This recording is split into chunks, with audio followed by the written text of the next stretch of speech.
আপনারা একটা সহজতম সত্য বুঝতে চান না।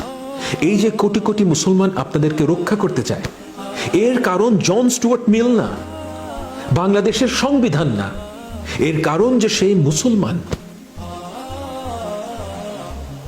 আমি মুসলমান বলেই এই বিশ্বাস করি ও এই অ্যাক্ট করি যে আমার দ্বারা আপনার যেন কোনো ক্ষতি না হয়, আমার দ্বারা যেন কোনো অবিচার না হয়।